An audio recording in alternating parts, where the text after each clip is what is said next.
I've driven the same route for 12 years. Every morning, before the sun has even decided if it wants to show up, I pull the bus out of the depot, hear the brakes, sigh, and feel the day begin in that low metallic groan. It's not glamorous work. It's not the kind of thing a kid dreams of doing when he's young, but it's steady, and in this town, steady is about the best anyone can hope for.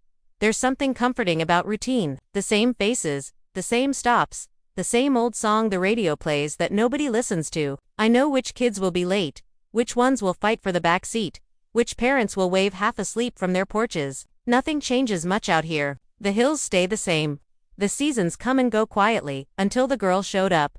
I first noticed her in late September.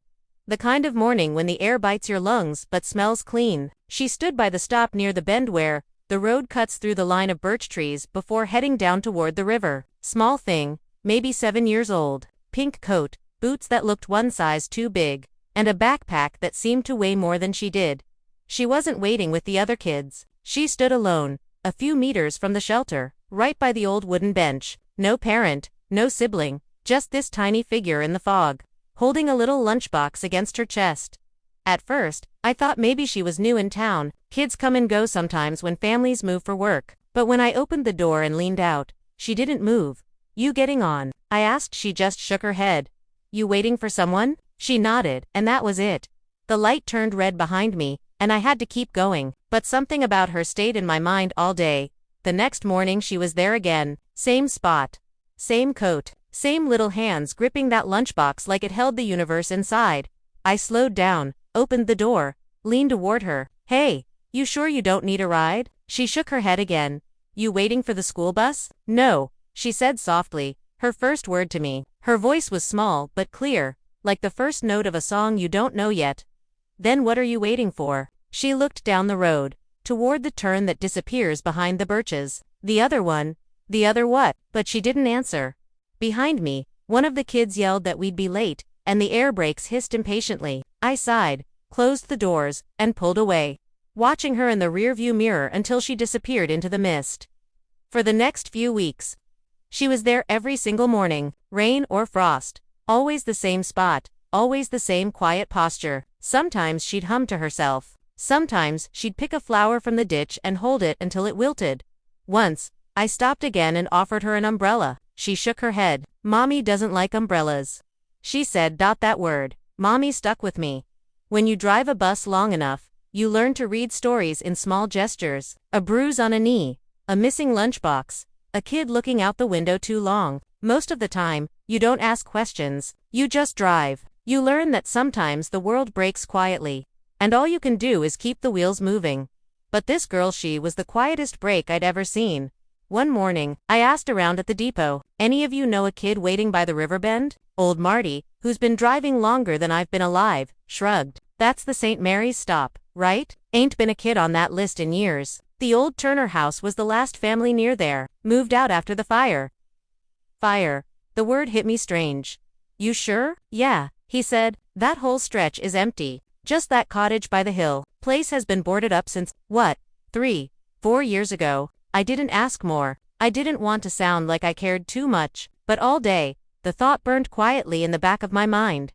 That night, I couldn't sleep. I kept seeing her standing there, the fog curling around her boots, her small face tilted toward the curve of the road, the way people look when they expect something. The next day, I tried something different. I left 5 minutes earlier, pulled over by the stop, and stepped outside. The air smelled of wet leaves and smoke. "Morning," I said. She smiled faintly. Not at me, but at something in the distance. "You waiting again?" She nodded. "For who?" "For Mommy," she said simply. The way she said it wasn't hopeful. It wasn't sad either. It was just certain, like she was stating a fact. I crouched down beside her. "Does your mom work nearby?" She hesitated. "She said she'd come on the big blue bus." "So I wait." I felt something tighten in my chest. "There hasn't been a blue bus on this route in a long time," I said gently. She didn't answer. Her eyes stayed fixed on the bend in the road. That evening, I asked at the diner if anyone knew her. The waitress, Rosie, frowned when I described the girl. Pink coat, always alone. "Yeah," Rosie chewed her lip. "I think that's the Turner kid. There was a little girl, Sophie. I think. Her mother died in that house fire I mentioned. The father moved away for work, left the house empty. Then, who's she living with? I asked. Rosie shook her head. I don't know, hun. Maybe she's with relatives in town, but that road's been empty for years. That night, I dreamed of her. She was sitting at the bus stop again. Only this time, I wasn't driving, I was standing next to her. The fog rolled in thick, and the sound of an engine echoed faintly through it. Headlights glowed blue in the distance. When the bus appeared, it wasn't mine. It was older, its paint faded but bright under the mist. The doors opened with a hiss, and inside, a woman smiled from the driver's seat, hair golden, eyes gentle, face like someone who carried all the light in the world. Come on, sweetheart, the woman said. Sophie looked at me, then back at her, and whispered, see, I told you she'd come. I woke up shaking, the sound of the bus brakes still ringing in my ears. The next morning, I pulled into the stop again. Sophie wasn't there. For the first time in months, the space by the bench was empty. The fog hung heavier than usual, swallowing the road ahead. I waited a moment longer, half expecting her to appear from the mist. She did, and something told me to get out. The grass was wet, the ground cold. Her footprints were still fresh in the mud, small and pointed toward the road's curve. I followed them a few steps until they vanished at the edge of the ditch. And there, lying on the bench, was her lunchbox, blue with faded stars. The metal was cold, the latch slightly rusted. Inside, neatly folded, was a note written in a child's uneven handwriting. Dear Mommy, I'm still waiting. Maybe today you'll come. I'll bring my lunch in case you're hungry. Love, Sophie. The words blurred as I read them. My breath fogged the air. Somewhere down the road, a crow called, sharp and lonely. I don't remember getting back on the bus. I just remember driving through the fog, the world quieter than it had ever been. That evening, I went back after my shift. The sun was sinking behind the hills, painting everything gold. I sat on the bench where she used to stand and waited. I don't know for what, a sign, a memory, forgiveness maybe. The wind moved through the birch trees, and for a moment I thought I heard humming, soft, childlike, familiar. When I turned, there was nothing there, only the sound of the river and the faint echo of my own heartbeat. But I swear, I could smell lavender, faint and sweet, the way it lingers on someone's hair when they hug you goodbye. I didn't tell anyone that I found Sophie's lunchbox. I just kept it on the dashboard, beside the old pine-scented air freshener, as if its little blue metal body could answer for the silence she'd left behind. Every morning, the route felt heavier, the bus more hollow, the kids still laughed, the radio still hummed, but beneath it there was a pulse missing, a heartbeat the road once had. By the third day, I couldn't stand not knowing. So after my shift, I drove the same road again without passengers, this time. Only the hum of the engine and the faint rattle of her lunchbox sliding when I turned corners. Fog clung low over the fields. The birch trees stood like ghosts, thin and watching. The Turner house lay at the top of the slope, hidden behind a fence strangled by vines. The gate hung crooked, half the windows were boarded, and ivy crawled up the chimney like veins on a dying hand. I killed the engine, stepped out, and listened. Only the river, far below. No voices, no life. The porch groaned under my weight. I knocked. The sound echoed through the hollow rooms. Nothing. I was about to leave when I noticed the faint outline of small shoeprints in the dust near the step, fresh, the size of a child's. They led toward the back, disappearing into the tall grass. I followed. Behind the house stood the remains of a swing set, half collapsed, one chain rusted through. A single pink ribbon fluttered from it. I reached out, untied it carefully, and folded it into my pocket. The grass beyond sloped down to a little shed, its door half open. Inside were ashes, black and dry, and in the corner, a small pile of stones arranged like a circle. In the center lay a broken porcelain angel, its face missing. Something in me cracked then. I whispered into the stillness, Sophie. The name felt too small for the emptiness that answered.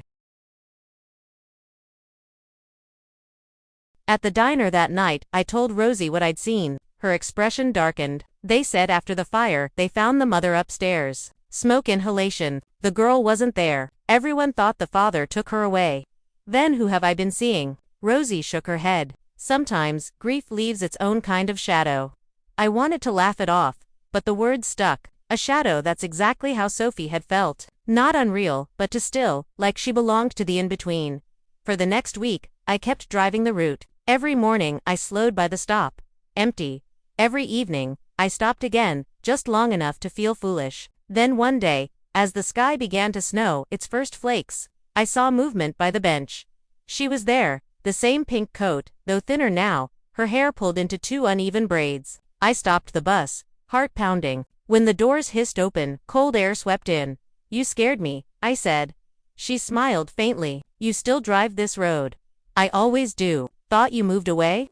I did. For a bit. I hesitated. Where do you live, Sophie? Up there, she said, pointing toward the hill. Mommy said not to go too far. The words made my throat tighten. Do you remember me? You asked why I waited, she said. I didn't know how to tell you. Her gaze drifted past me to the empty seats. It's warm in there. Do you want to sit? She nodded, so I helped her climb the step. Her boots barely made a sound. She sat by the window, pressing her small hand against the cold glass. It smells the same, she murmured. What does the bus? Mommy said she liked that smell. It means people are going somewhere. I wanted to ask more, but she turned to me suddenly. Can we go for a drive? Just around the bend. I hesitated. The depot rules screamed in my head, but the way she looked at me, half hope, half plea, made them dissolve. I started the engine. The bus groaned forward, tires crunching frost. We drove slow, following the curve of the road until the river shimmered below. She watched it, smiling. Mommy said the water takes the sky's secrets and hides them, she said softly. Did she? She said when I see the river shine, it means she's near. I swallowed. Is that why you wait? She nodded once. The big blue bus brings her home when the river shines. At the next stop, she asked me to stop. Here's good, she said. Thank you for driving. Will I see you again? Maybe tomorrow. She climbed down, careful, like stepping between worlds. I watched her walk toward the bend until the fog swallowed her. That night, the lunchbox rattled again on the dashboard, though the road was smooth. The next morning, the police were at the depot. The chief, a tired man named Keller, pulled me aside. You've been stopping at the Turner Bend a lot, he said. Anything we should know? I hesitated. There's a girl, Sophie Turner. She's been there for months. He frowned. Sophie Turner died in that fire. Ed, the words hit like a physical blow. No, I said. I talked to her yesterday.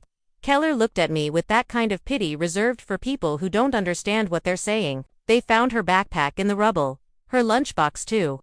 No, I whispered, shaking my head. The lunchbox is on my bus. His expression faltered. Show me. I let him out, heart hammering, but when we reached the bus, the dashboard was bare. The space where the lunchbox had sat was empty, dustless, as if it had never been there. Keller sighed. You've been working too many hours, Ed. Go home, get some rest. He left me standing there with nothing but the smell of diesel and the sound of my own pulse. I didn't go home. I drove to the hill again. Dusk bled through the trees, and the fog thickened. I parked by the stop, stepped out, and waited. For a long time there was only wind. Then, faintly, I heard humming the same tune she used to make, soft and circular, the kind of song children invent. I followed it to the bench. The blue lunchbox sat there again, lid closed. My hands trembled as I opened it. Inside was the ribbon I'd taken from the swing, tied neatly around a folded note. Thank you for driving, Mr. Ed. Mommy said I can go home now. I wanted you to have this so you don't forget the road. The letters were shaky, the same childish scrawl. I looked up, and for a heartbeat, she was standing across the road, pink coat glowing faintly in the fog, hair lifted by wind. She smiled and waved once. Then she turned toward the bend and walked away. A blue light flickered through the mist, bright then fading, like the reflection of headlights far off, and then it was gone. When I got back to the bus, the seat she'd used was wet, as though from melted snow or tears. I sat there until the heater died and the windshield fogged with my breath. I didn't dream that night. I didn't need to. The road had already given me its story. The next morning I woke before dawn, the way I always do before a storm. Only this time there was no weather report, just a weight in my chest that felt like thunder waiting to happen. The roads were slick with frost when I started the route, and every turn of the wheel sounded louder than it should have. The kids were half asleep, bundled in scarves, the windows fogged from their breath. None of them noticed that I slowed down when we neared the bend. I didn't mean to. My hands just did it. The bench was empty again. No pink coat, no lunchbox, just a thin layer of frost glimmering where she'd once stood. I wanted to tell myself it was over, that whatever had been haunting this road had finally moved on. But I couldn't shake the feeling that Sophie's story hadn't finished telling itself yet. That evening, after the last route, I parked the bus and walked to the old church at the edge of town. Father Darius was there, locking the doors. I'd known him for years. He baptized half the kids who rode my bus. He looked up when he saw me and smiled tiredly. Evening, Ed. Haven't seen you in a while. Got a question? I said. About the Turner family. The smile faded. It's been years since that tragedy. What really happened that night? He sighed, rubbing his forehead. A storm, same as tonight. Lightning hit the transformer behind their house. Fire spread quick. The mother Evelyn was found upstairs, near the window. She'd gone back in for her daughter. People said she could have escaped, but she didn't. No one found Sophie. Some thought the river took her. The river? He nodded. The current runs strong by that bend. We searched for days. Her father moved away after never came back. Did anyone ever see her again? No. He looked at me closely. Why, Ed, did you? I hesitated. I don't know what I saw. He studied my face for a long moment, then put a hand on my shoulder. Sometimes, love refuses to die quietly. Whatever you saw, treat it kindly. Outside, snow had started falling thick, slow flakes that erased footprints as soon as they landed. The world looked softer but lonelier too. I drove home with the heater off, listening to the hum of tires, and wondering if ghosts could feel cold. I couldn't sleep. Around midnight I found myself standing by the window, looking toward the hills. The road was invisible in the dark, but I could feel it out there, coiled like a sleeping thing. And somewhere along that curve, a little girl still waited. The next day, I went back to the Turner house. The snow lay deep now, covering the porch, muffling every sound. The air smelled of pine and burnt wood, the way old tragedies sometimes do. I pushed open the door. The hinges moaned like they remembered. Inside, the light was dim. Dust hung in the air like mist. I walked through the rooms, each one filled with the echo of what used to be. Toys scattered near a shelf, a cracked mirror reflecting nothing. On the wall, a faint drawing done in crayonabus, blue and smiling. With a stick figure waving beside it, my chest tightened. I knelt to trace the lines with my finger. The words beneath were faded but clear enough. Mommy's coming home soon. I turned toward the sound of creaking. The back door had moved with the wind. Or maybe not with the wind. I followed it out onto the porch. The snow there was untouched, except for one small set of prints, leading away toward the river. They were fresh. The river was half frozen, the water dark beneath the ice. I followed the prints until they stopped at the edge of a small wooden pier. A single toy boat rested there, paint chipped, one sail torn. It looked like it had been placed, not dropped. I stood there for a long time, breathing clouds into the cold air. Then, from somewhere behind me, a voice said softly, "She loved that boat." I spun around. A man stood near the tree line, coat dusted with snow. His face was gaunt, eyes hollow. It took me a moment to place him. I'd seen that face once, years ago, in the paper. The father, Henry Turner. "I didn't think anyone came here anymore," I said. "Neither did I," he replied, "until you." We stood facing the river, two men too old for ghosts. "I heard you've been stopping by the old stop," he said. "You heard right. You saw her." It wasn't a question. I nodded slowly. "I think I did."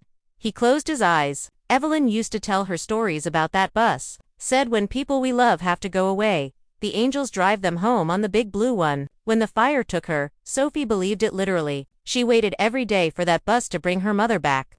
I swallowed. "And the day of the storm, she ran away from the neighbor's house. They found the back door open. Her boots gone. She must have come here."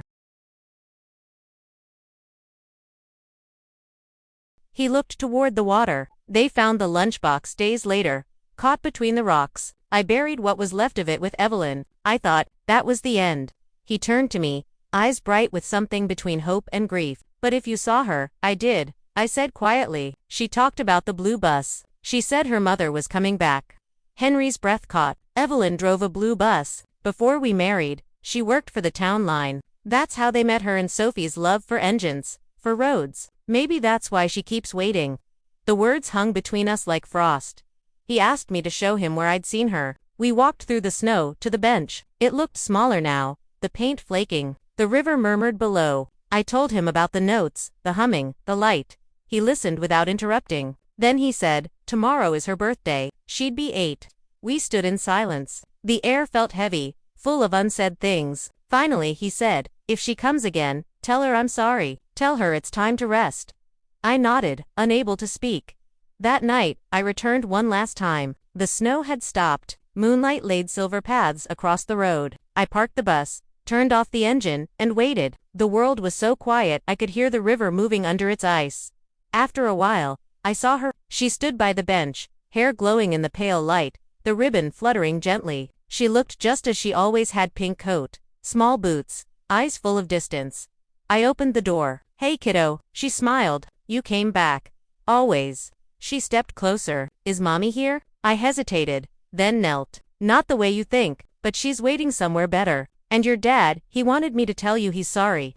Her expression didn't change at first. Then she whispered, "He cried when he left." "I remember." "I know," I said. "He misses you both." She looked past me down the road. "I can hear the bus." "I can't." "You will." And then the air filled with a low hum, the kind of sound engines make far off on a quiet night. A light bloomed in the fog ahead, blue and soft, growing brighter. My heart thudded. Sophie turned toward it, smiling wide. "See," she came. The light reached us, filling everything. For a moment I saw a figure through it, a woman in uniform, hair like gold under glass. She reached out, and Sophie ran to her. The two shapes merged into light, and the sound faded until only the wind remained. When I opened my eyes again, I was alone. The road was empty, the bench clean, no footprints. On the seat lay the ribbon, the color of dawn. I don't remember driving home, only that by morning, the snow around the Turner house had melted in a perfect circle, as if something warm had passed through. Henry Turner left town the next week. He stopped by the depot before he went, handed me an envelope. Inside was a photograph of Evelyn and Sophie, standing by a bright blue bus, both smiling. On the back he'd written, "For the man who helped her find the way." Every day since, when I drive that bend, I slow down just a little, not out of fear, but respect. The fog still gathers there sometimes, soft and shimmering, and if the light hits right, you can almost see two shapes waiting together by the road. And every now and then, when the river shines just before sunset, the bus fills with the faintest scent of lavender. I like to think that means they got home safe. Winter lingered longer that year. Even after the calendar said spring had arrived, frost still clung to the windows, and the mornings smelled of smoke and silence. The roads thawed slowly, like old wounds learning how to heal, but the bend near the river never looked the same. I still drove the same route. Same timetable, same mechanical sigh of doors opening and closing. Yet every time I reached that stretch of road, my foot would ease off the gas, almost on its own. The bench stood empty now, half buried under snowmelt and mud. Sometimes birds perched on its backrest. Sometimes fog wrapped around it like a shawl. But in my mind, I could still see her small, pink-coated, humming to herself. The river whispering beside her like a lullaby. The kids on the bus never knew about her. They still fought for the back seat, still complained about the heater, still shouted thank you when they jumped off. Life kept going loud, careless, full of beginnings. Only I seemed to notice the ghosts that rode with us once.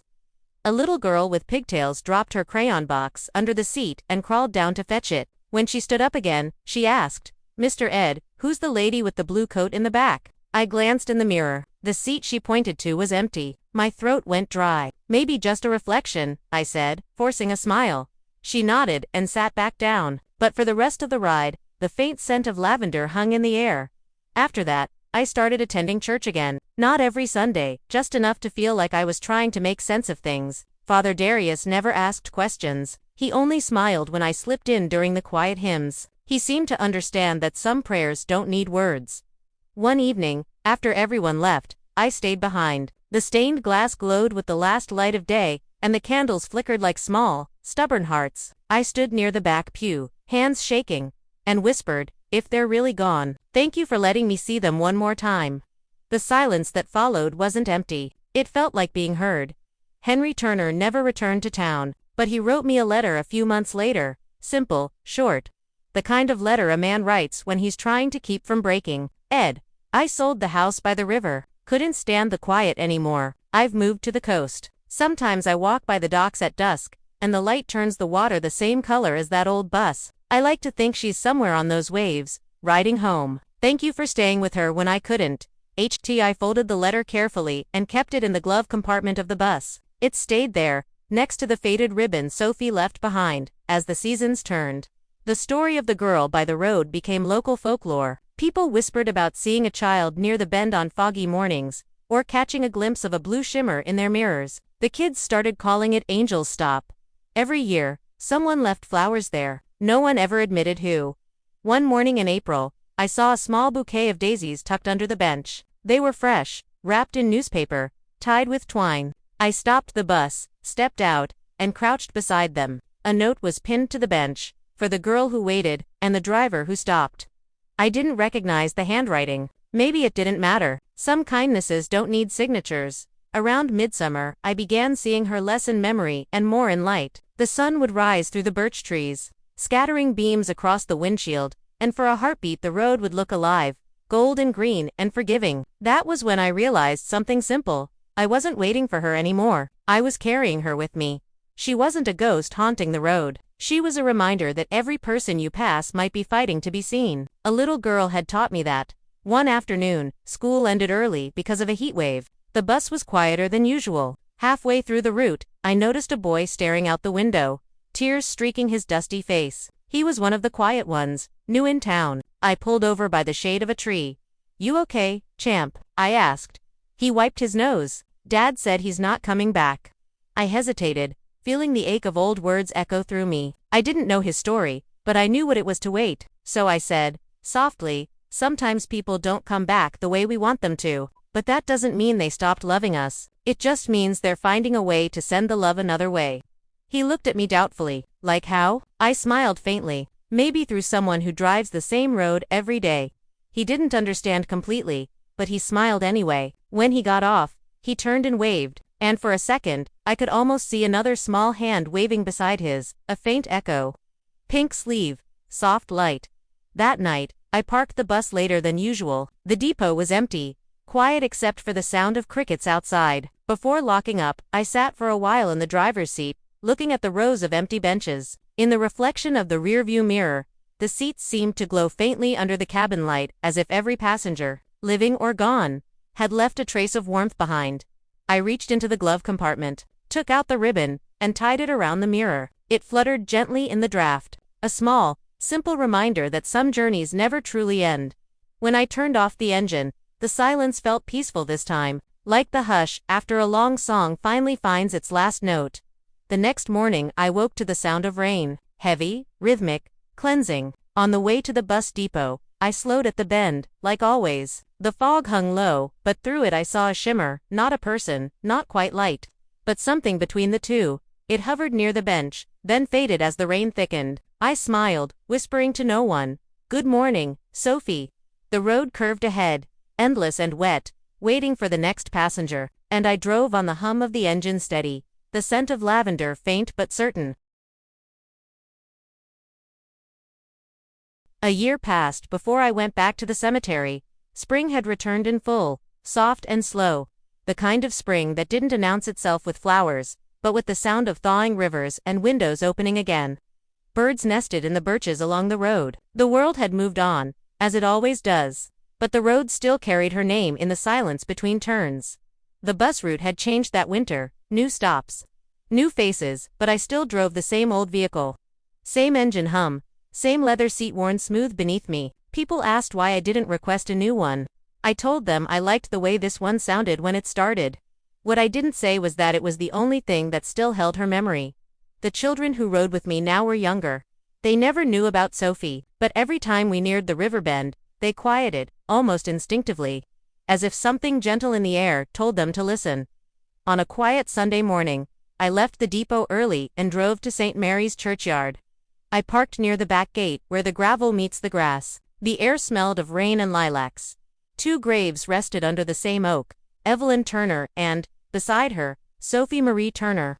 The headstones were simple, unpolished, their letters fading at the edges. Someone had placed fresh wildflowers there recently. Maybe Henry. Maybe someone else, who still remembered. I stood there a long while before speaking.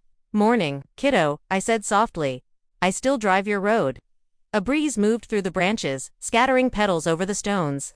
The sound was so delicate it felt like a voice, small, laughing, alive. "I brought something for you," I said. I reached into my jacket and took out the ribbon. The color had dulled to a pale rose, but the knot she'd tied was still firm. I laid it across her name. It looked right there, not like an offering, but like something finally finding its place. I sat on the grass for a while, watching sunlight ripple through the leaves. Memories came slow and kind. Her humming, the fog curling around her small frame, the way she'd looked at the horizon like it held a secret only she could hear. I realized then that all along, I'd thought she was waiting for her mother, but maybe she had been waiting for someone else, too. Someone to ask why, and to listen long enough to see her home. When I got back to the bus that day, the driver's seat felt lighter. For the first time in months, I didn't hesitate to start the engine. The wheels rolled smooth along the road, the trees arching overhead like cathedral pillars of green dot at the river bend. I slowed down. The bench gleamed under sunlight, freshly painted blue. Someone must have restored it. Or maybe it had restored itself. I parked and stepped out, the breeze brushing my sleeves. The river below sparkled, its surface catching light like a mirror to heaven. I stood there until the sun dipped low, until shadows lengthened and the day turned soft. And then, just as I turned to leave, I heard it again, faint, familiar, the soft rhythm of humming. I didn't turn around. I didn't need to. I just smiled and whispered, "You made it home, Sophie." The wind carried the words away. I let it. That night, after finishing my last route, I parked the bus at the depot and left the keys on the dash. I'd decided to retire. 12 years behind that wheel was enough. But as I locked the door, I hesitated.